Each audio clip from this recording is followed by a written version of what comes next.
আসসালামু আলাইকুম, শারমিল লীনা স্বাগত জানাচ্ছি এনটিভির মধ্যরাতের খবরে। ভারী বর্ষণে ঢাকার জলাবদ্ধতায় নাকাল নগরবাসী, দুর্ভোগ যেন কিছুতেই কমছে না। শুক্রবার ভোরে বৃষ্টি জলাবদ্ধতা সন্ধ্যা গড়িয়ে রাতেও কমেনি। সারাদিনের মতো রাতেও দুর্ভোগে পড়েন মানুষ। আর দীর্ঘ সময়ের এই জলাবদ্ধতার জন্য ঢাকার 2 মেয়রকে দায়ী করেছেন নগরবাসী। আবহাওয়া অফিস বলছে ঢাকায় বৃষ্টি কমলেও সারা দেশে কম বেশি বৃষ্টি হতে পারে। আপেল শাহরিয়ারকে সাথে নিয়ে তামজিদ সুমনের রিপোর্ট। এখন জন্ম সনদ দিয়ে খোলো বিকাশ স্টুডেন্ট অ্যাকাউন্ট। নিজের বিকাশ নিজে কর। শুক্রবার রাত 8টার চিত্র এটি। রাজধানীর নিউ মার্কেটের সামনের রাস্তায় জলাবদ্ধতায় এভাবেই চলাচল করছেন নগরবাসী। আর নিউ মার্কেটের ভেতরে পানি জমে যাওয়ায় সন্ধ্যা নামতেই মার্কেটটি বন্ধ করে দেয়া হয়। বৃষ্টি হলেই নাকাল হতে হবে, সেটাকে নিয়তি হিসেবে মেনে নিয়েছেন অনেকেই। সকালে বৃষ্টি হইলো কিন্তু এখনো পানি নামলো না। এটা সিটি কর্পোরেশনরা কি করতেছে আমরা এটা বুঝতে পারি না। মেয়র সাহেবেরও খেয়াল করা উচিত যে তার লোকজন কিভাবে কাজ করতেছে। সিটি কর্পোরেশন পরিকল্পনা আমাদের করতো তাহলে এই অবস্থা হতো না। আজকে কমলাপুর থেকে আসছি 500 টাকা রিক্সা ভাড়া লাগছে আমার। আমাদের এই যে মার্কেট বন্ধ, আমাদের অনেক ক্ষতি, আমাদের দোকান ভাড়া দিতে হয়, আমাদের অনেক লস। কিন্তু এগুলা তাদের দেখার দরকার সিটি কর্পোরেশন, তারা কিন্তু এগুলা দেখে না। ভোরের টানা বৃষ্টির প্রভাব কাটেনি বিকেল গড়িয়েও। পানি কমেনি সুরিটোলা বা তাঁতিবাজারের রাস্তায়। হাঁটু কিংবা কোমর পানি মারিয়ে সারতে হচ্ছে প্রয়োজনীয় কাজ। একরকম অসহায় অবস্থায় পড়েছেন এই এলাকার মানুষ। ভোর থেকে সকাল পর্যন্ত বৃষ্টি এতটাই ভারী ছিল যে ঘন্টা দুয়েকের মধ্যেই রাজধানীর গুরুত্বপূর্ণ এলাকাগুলো পানিতে তলিয়ে যায়। অলিগলি তো বটেই, তলিয়ে যায় মানিক মিয়া এভিনিউ, ধানমন্ডি, বিজয় সরণি, জিগাতলা, গ্রিন রোড, মিরপুর, খিলগাঁও, মালিবাগ ও মৌচাকের মতো এলাকা। এতে সীমাহীন দুর্ভোগে পড়েন নগরবাসী। বৃষ্টিতে ভিজে পড়ে হলেও যাইতে হবে অফিস, তো করার নেই ভাই, কর্মস্থলে তো যেতেই হবে। বাসার সামনেই এই হাঁটুর ওপর পর্যন্ত পানি, আর পুরো রাস্তা পানিতে ভরা। আমাদের চাকরি করিতে ওই জন্য বৃষ্টিতে বেরোতে হয়েছে। বরযাত্রীতে যাচ্ছি, আজকে এই রাস্তার সিচুয়েশনের কারণে আমরা যেতে পারতেছি না। সবচেয়ে বেশি বিপদে পড়েন খেটে খাওয়া মানুষ। কোনো কোনো রাস্তায় পানির গভীরতা বেশি থাকায় বিকল হয়েছে যানবাহন। পানি দুর্ভোগ, যাত্রী আমরা এখানে নামাই দিচ্ছি, আমাদের গাড়ি বন্ধ হয়ে গেছে। গরিব মানুষ বাইরে কাজ করে খাইতে হইব। দেখেন আমি 3 ঘন্টা বসে রয়েছি বাস লয়ে, দেখেন আমার রাস্তার বন্ধ হয়েছিল গাড়ি। শুক্রবার ঢাকায় 60 মিলিমিটার বৃষ্টিপাত রেকর্ড করা হয়েছে। আবহাওয়া অফিস বলছে শনিবার থেকে বৃষ্টি কিছুটা কমতে পারে। এই যে বৃষ্টিপাতের প্রবণতা, আমি পূর্বেই বলেছি যে অ্যাক্টিভ মৌসুম অর্থাৎ মৌসুমি বায়ু সক্রিয় থাকার কারণে স্বভাবতই আমাদের দেশে বৃষ্টিপাতের পরিমাণটা একটু বাড়ে এবং এই ধারাটা আজকে পর্যন্ত অব্যাহত থাকবে। অঞ্চলভেদে বৃষ্টিপাতের পরিমাণটা কমে যাবে। তবে বৃষ্টি কমলেও আষাঢ়ের শেষ 2-1 দিন দেশ জুড়ে কম বেশি বৃষ্টি থাকবে বলেও জানিয়েছে আবহাওয়া office. Tamjid Suman, NTV news, Dhaka. ভারী বৃষ্টিপাতে নদ নদীর পানি বাড়ায় জামালপুর, গাইবান্ধা, কুড়িগ্রাম ও সিরাজগঞ্জে বন্যা পরিস্থিতির অবনতি হয়েছে। নতুন করে তলিয়ে যাচ্ছে নিচু এলাকা। বাসাবাড়ি থেকে পুনরায় আশ্রয় কেন্দ্রে যাচ্ছেন দুর্গতরা। নদ নদীর পানি বাড়ায় সুনামগঞ্জে ফের বন্যা দেখা দিয়েছে। বিস্তারিত দেখুন জীবন আহমেদের ডেস্ক রিপোর্টে। জামালপুরের চিত্র এটি। বৃষ্টিপাত না হওয়ায় যমুনা সহ অন্যান্য নদ নদীর পানি কমায় বন্যা পরিস্থিতির উন্নতি হয়। পানি নামতে শুরু করায় আশ্রয় কেন্দ্র থেকে নিজ ঘরে ফিরতে শুরু করেন বন্যা দুর্গতরা। কিন্তু বৃহস্পতিবার থেকে বৃষ্টি হয়, পুনরায় বাড়ছে নদ নদীর পানি। নতুন করে তলিয়ে যাচ্ছে নিচু এলাকা। বাড়ি ফেরা মানুষগুলো আবারও ঠাঁই নিচ্ছেন আশ্রয় কেন্দ্রে। জেলার দেওয়ানগঞ্জ, বকশীগঞ্জ, ইসলামপুর, মেলান্দহ, মাদারগঞ্জ ও সরিষাবাড়ি উপজেলার 50টি ইউনিয়নের মানুষ পানিবন্দী। বানের পানিতে ভাসছে কুড়িগ্রামের 16টি নদ নদীর তীরে অবস্থিত 4 শতাধিক চরের মানুষ। বন্যা পরিস্থিতির কোনো উন্নতি না হওয়ায় চরম দুর্ভোগে বানভাসীরা। দুর্গত এলাকায় দেখা দিয়েছে খাদ্য সংকট। অন্য জায়গায় যে উঁচু বাড়িতে আসিলাম, এখন আবার পানিটা একটু করে কমতেছে। কমার পরে কালকে আবার আছি। আমাদের বাড়ি ঘর তো মনে কর যে ভাঙ্গা চিরা গেছে। কি করবা, অমনি থাকি। 1 সপ্তাহ ধরে যাতে হোক, কি কষ্ট, এই যে বাচ্চা না, কি কষ্ট হতে পারে। বৃষ্টির কারণে গাইবান্ধায় আবারও বাড়ছে ব্রহ্মপুত্র নদের পানি।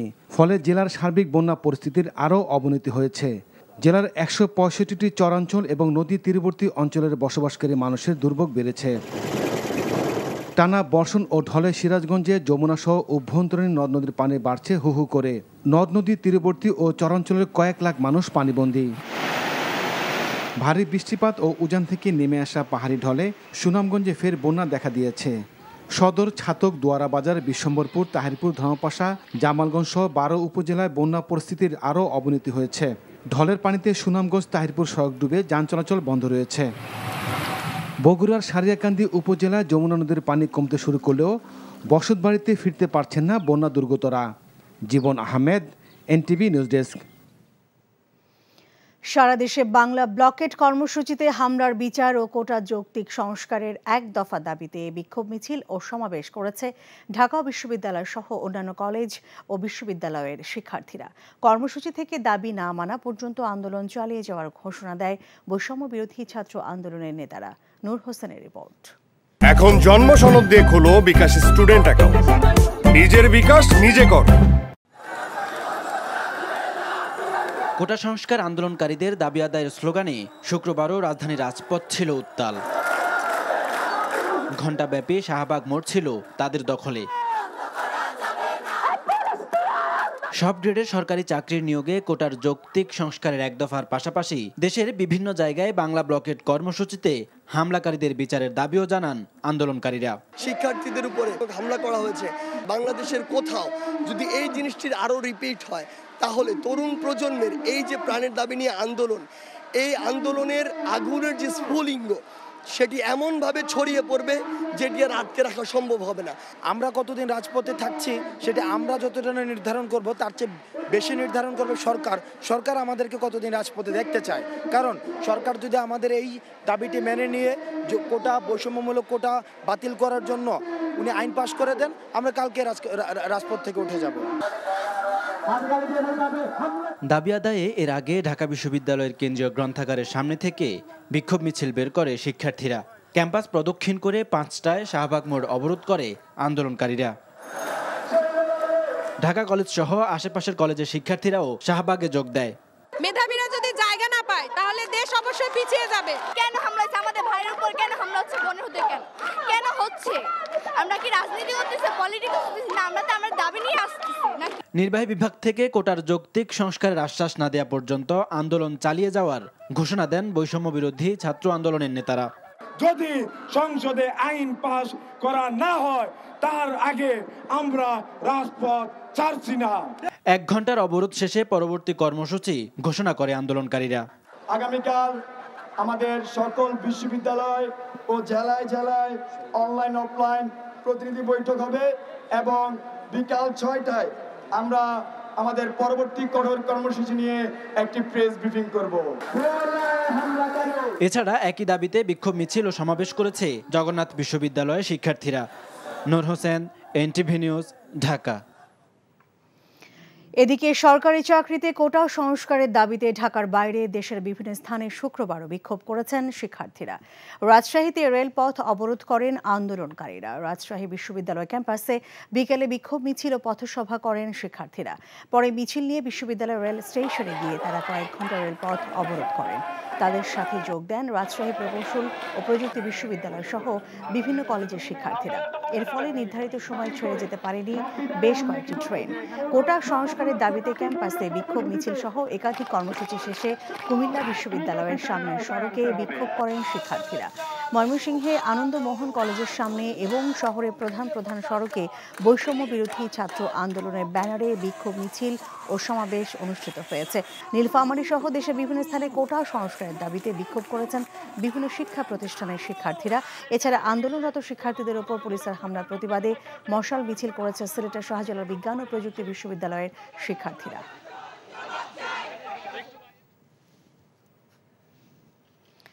কোটা আন্দোলনের পাশাপাশি ভোটের অধিকার আদায়ে ছাত্রদের রাজপথে নামার আহ্বান জানিয়েছেন বিএনপির স্থায়ী কমিটির সদস্য আমির খসরু মাহমুদ চৌধুরী।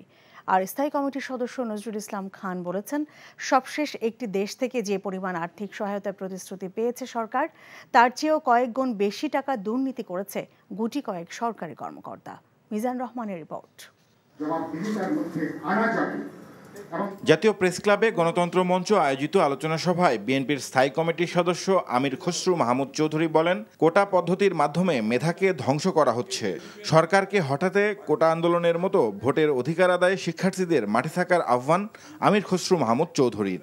দলীয় লোকজনকে দিয়ে যদি চালানো হয় তাহলে ঢাকা শহর ডুববে এবং সারা বাংলাদেশ ডুববে। আর আর্থিকভাবে রাজনৈতিকভাবে তো এমনিই ডুবে গেছে। এখন খালি আপনি পানির ডুবাটা চোখে দেখতে পাচ্ছেন, আর সব দিক থেকে বাংলাদেশ ডুবে গেছে। মেধাবীরা প্রতিবাদ করে, মেধাবীরা প্রতিরোধ করে।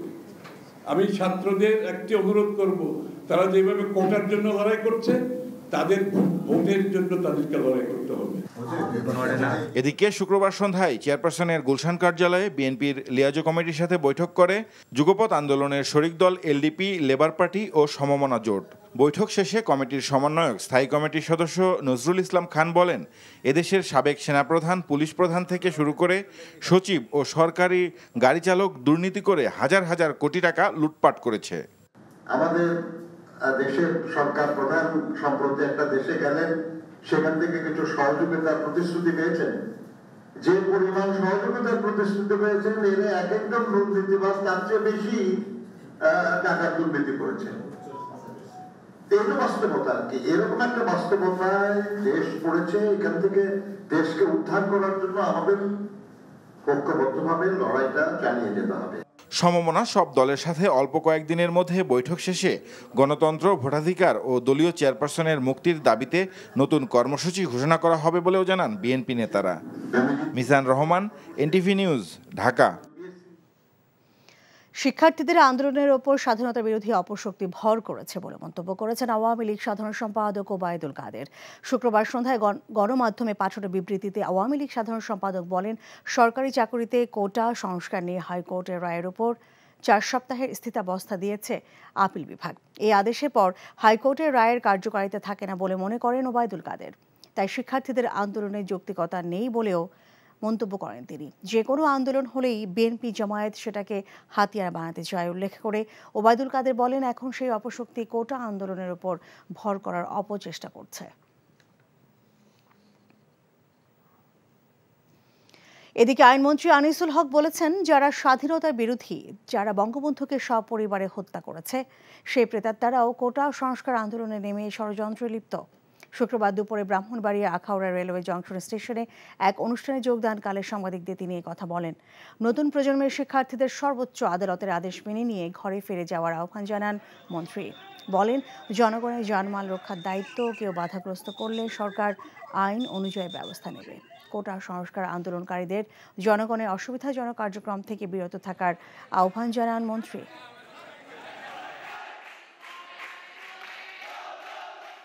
যারা ষড়যন্ত্র করে জাতির পিতা বঙ্গবন্ধু শেখ মুজিবুর রহমানকে তার 17 জন পরিবারের সদস্য সহ হত্যা করেছে, সেই প্রেতাত্মা এই মধ্যে ষড়যন্ত্রের মধ্যে লিপ্ত না, সেটা তো আমি অস্বীকার করতে পারবো না। কিন্তু আমার বিশ্বাস, সর্বোচ্চ আদালত যেই আদেশ দিয়েছেন সেই আদেশ তারা মেনে তারা অবশ্যই ঘরে ফিরে যাবে। প্রধানমন্ত্রী শেখ হাসিনা চীন সফরে সরাসরি অনেক অর্থনৈতিক প্রতিশ্রুতি না পেলেও বাংলাদেশের উন্নয়নে ভবিষ্যতে আরও সহযোগিতার আশ্বাস মিলেছে বলে মনে করেন আন্তর্জাতিক সম্পর্ক বিশ্লেষকদের অনেকেই। সাথে রাজনৈতিক পরিসরে অংশীদারিত্ব বাড়ানোর ওপর দেশটি আগ্রহ দেখিয়েছে। আবার বিশ্বের সব সুপার পাওয়ারের সাথে তাল মিলিয়ে চলার যে নীতিতে বাংলাদেশ এগিয়ে চলেছে, প্রধানমন্ত্রীর এই সফরেও তা বজায় ছিল, যা ভবিষ্যতের জন্য ইতিবাচক বলেও মনে করছেন তারা। আরও জানাচ্ছেন রোকন উদ্দিন। 2009 সাল থেকে টানা 4 মেয়াদে ক্ষমতায় বসার পর চতুর্থবারের মতো চীন সফর করলেন প্রধানমন্ত্রী শেখ হাসিনা। এই চীন সফর ছিল আবার ভারত সফরের সপ্তাহ দুয়েক পরেই। চীন সফরে 21টি সমঝোতা স্মারক সই ও 60টি ঘোষণা এসেছে। বাংলাদেশের উন্নয়ন প্রকল্পে 4 ধরনের ঋণ দেবারও আশ্বাস দিয়েছে চীন। প্রত্যাশা কি ছিল আনুষ্ঠানিকভাবে তা জানা যায়নি বটে, তবে টাকার অঙ্কে 100 কোটি ইউয়ান অর্থাৎ 1600 কোটি টাকা আর্থিক সহায়তার ঘোষণা এসেছে চীনের পক্ষ থেকে। আন্তর্জাতিক সম্পর্ক বিশ্লেষকদের অনেকের মতে এই সফরে অবকাঠামোর পাশাপাশি বাংলাদেশের সাথে নতুন নতুন ক্ষেত্রে সম্পর্ক জোরদার করার চেষ্টা ছিল চীনের। বাংলাদেশের সাথে চীনের সম্পর্ক আর ওই ইনফ্রাস্ট্রাকচারের মধ্যে থাকবে না, ইনফ্রাস্ট্রাকচার থাকবে কিন্তু ওটার মধ্যেই সীমিত থাকবে না, অন্য অন্য যে ক্ষেত্রগুলো আছে সেখানে। এবং এখানে একটা বড় যেটা উল্লেখযোগ্য সেটা হলো 4টা না 5টা MOU করা হয়েছে মিডিয়ার কেসে, এটাও তো একটা নতুনত্ব। শি জিনপিং চীনের রাষ্ট্রপতি তিনি নিজের মুখে বলে দিয়েছেন যে আমরা বাংলাদেশে একটি প্রতিনিধি দল পাঠাবো, তারা যে দেখবে বাংলাদেশের কি প্রয়োজন এবং আমরা সেটা কিভাবে মেটাতে পারি। আমরা তাদেরকে অনুদান দিতে পারি, আমরা তাদেরকে সুদমুক্ত ঋণ দিতে পারি, আমরা তাদেরকে সফট লোন দিতে পারি, আমরা তাদেরকে কমার্শিয়াল লোন দিতে পারি। প্রধানমন্ত্রীর এই সফরে বাংলাদেশ থেকে রোহিঙ্গাদের প্রত্যাবাসনে আবারও ঢাকাকে সহযোগিতার আশ্বাস দিয়েছে বেইজিং, যে আশ্বাস মিলেছে বিশ্বের প্রভাবশালী দেশগুলোর পক্ষ থেকেও, কিন্তু এখনও কিছুই করা যায়নি। তবে চীন, ভারত, রাশিয়া বা আমেরিকার মতো সুপার পাওয়ার সহ বিভিন্ন দেশের সাথে বন্ধুত্বপূর্ণ সম্পর্ককে এগিয়ে নেবার চেষ্টাকেও ইতিবাচক বলেই মনে করছেন বিশ্লেষকদের কেউ কেউ। কখনো কখনো হয়তো মনে হবে যে আমরা একদিকে একটু ঝুঁকলাম, আর একদিকে একটু কম গেলাম, আরেক দিক থেকে সরে আসলাম, সেটা সাময়িক। এটা আমরা বলি, একটাকে বলে স্ট্র্যাটেজিক বা কৌশলগত, আরেকটিকে বলে ট্যাকটিক্যাল। কখনো কখনো মনে হবে একটু কঠিন, কিন্তু সেইটা পার করে দৃঢ়তার সাথে সেটা পার করে আসাটাই আমাদের এই পর্যন্ত লক্ষ্য করতে পারছি। আমার সম্পর্ক এমনভাবে আমি করব না যে আমি অন্য দেশের বিরুদ্ধে ওই জিনিসটা আমি ব্যবহার করব, এবং অন্য দেশকেও আমাদের বলা যে না, তুমি তোমার বন্ধু তোমার বন্ধু, তোমার শত্রু তোমার শত্রু, তোমার শত্রুকে আবার আমার শত্রু বানাতে চেষ্টা করো না। এই যে বাংলাদেশের একটা কাঠামো তৈরি হয়েছে, এই থেকে বার হওয়ার কোনো সুযোগ নেই। অনেকে বার হতে চাচ্ছে রাজনীতির কারণে, তার নিজের স্বার্থর কারণে বা পারিবারিক স্বার্থর কারণে। এটাও বলে রাখি, এমনও যেহেতু যারা কথাবার্তা বলে তাদের ছেলেমেয়েরা এখানে থাকে না, তারা পশ্চিমা দেশেই থাকে। প্রধানমন্ত্রীর এই সফরে ঢাকা বেইজিং সম্পর্ক কৌশলগত অংশীদারিত্ব থেকে সমন্বিত কৌশলগত সহযোগিতামূলক অংশীদারিত্বে উন্নীত হবার ঘোষণা এসেছে, যা দুই দেশের সম্পর্ককে আরেক ধাপ সামনে নিয়েছে বলেও মনে করেন বিশ্লেষকরা। রোকন উদ্দিন, NTV নিউজ, ঢাকা। দুদকের মামলায় চট্টগ্রাম মেট্রোপলিটন পুলিশের অতিরিক্ত উপ পুলিশ কমিশনার কামরুল হাসান ও তার স্ত্রী সাইমা বেগমের সম্পদ ক্রোক আদেশের পর এবার কামরুলকে বরখাস্তের সুপারিশ করেছে মেট্রোপলিটন পুলিশ। চট্টগ্রাম আদালতে প্রসিকিউশনের দায়িত্ব পালনের সময় আসামিদের মধ্যাহ্নভোজের বিল 13,31,000 টাকা অপব্যবহার করায় তাকে বরখাস্তের সুপারিশ করা হয়েছে। সিএমপির অতিরিক্ত পুলিশ কমিশনার আব্দুল মান্নান মিয়া আরও জানান, তদন্ত শেষে ইতিমধ্যে বরখাস্তের সুপারিশ সহ প্রতিবেদন পুলিশ সদর দফতরে পাঠানো হয়েছে। এর আগে গত মঙ্গলবার দুদকের একটি মামলায় সিএমপি ক্রাইম বিভাগের এডিসি কামরুল হাসান দম্পতির আয় বহির্ভূত সম্পদ ক্রোকের আদেশ দেন মহানগর দায়রা জজ আদালত। বান্দরবানে যৌথ বাহিনী অভিযানে সশস্ত্র সংগঠন Kuki Chin national front KNF এর সাথে জড়িত থাকার অভিযোগে 5 জনকে গ্রেফতার করা হয়েছে। গ্রেফতারকৃতদের সবাই রুমা উপজেলার লাইরুন পি পাড়ার বাসিন্দা। আইন শৃঙ্খলা রক্ষাকারী বাহিনী জানায়, শুক্রবার লাইরুন পি পাড়া এলাকায় যৌথ বাহিনী অভিযান চালিয়ে পাহাড়ের সশস্ত্র সংগঠন কুকি চেন ন্যাশনাল ফ্রন্টের 5 সহযোগীকে গ্রেফতার করা হয়। পরে পুলিশ বিকেলে গ্রেফতারকৃতদের Bandarban senior judicial magistrate Mohammad Nazmul হুসাইনের আদালতে হাজির করে। আদালত অভিযোগ শুনে আসামিদের জেল হাজতে পাঠানোর নির্দেশ দেয়। KNF সশস্ত্র সন্ত্রাসীরা গত 2রা ও 3রা এপ্রিল রুমা ও থানচিতে ব্যাংক ডাকাতি হামলা এবং পুলিশ ও আনসারের অস্ত্র লুট এবং অর্থ লুট করে। ওই ঘটনার পর যৌথ বাহিনী অভিযানে KNF এর সঙ্গে জড়িত থাকার অভিযোগে এই পর্যন্ত 116 জনকে গ্রেফতার করে আদালতে নির্দেশে কারাগারে পাঠানো হয়েছে। এই ছিল মধ্যরাতের খবরে। এই খবরে ভিডিও সহ আপডেট জানতে ভিজিট করুন NTV অনলাইন www.ntvbd.com। এছাড়াও NTVর জনপ্রিয় সব অনুষ্ঠান ও খবরের আপডেট জানতে ভিজিট করুন আমাদের ইউটিউব ও ভেরিফাইড ফেসবুক পেজ। সকাল 7:30টায় সকালের খবর দেখার আমন্ত্রণ রইল। এতক্ষণ সঙ্গে থাকার জন্য ধন্যবাদ সবাইকে।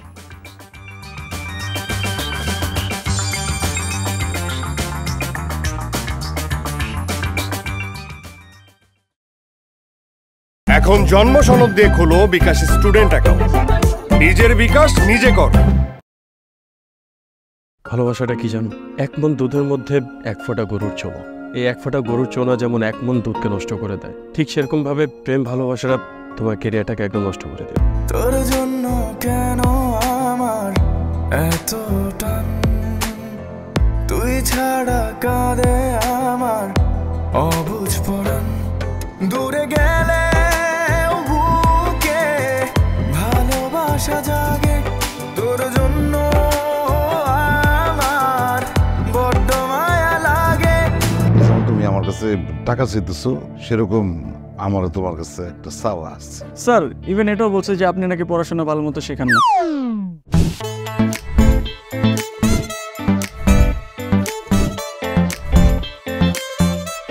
অল্প বয়সে জীবনের সরোবরে ভালোবাসা নামক একটি চোঙা ঢুকিয়েছে, তারপর থেকে আমার জীবনটা নষ্ট। মানুষের জীবনের তাগিদে মাঝে মধ্যে দূরে সরে যেতে হয়, আবার জীবনের প্রয়োজনে ফিরে আসে, আমিও ফিরবো।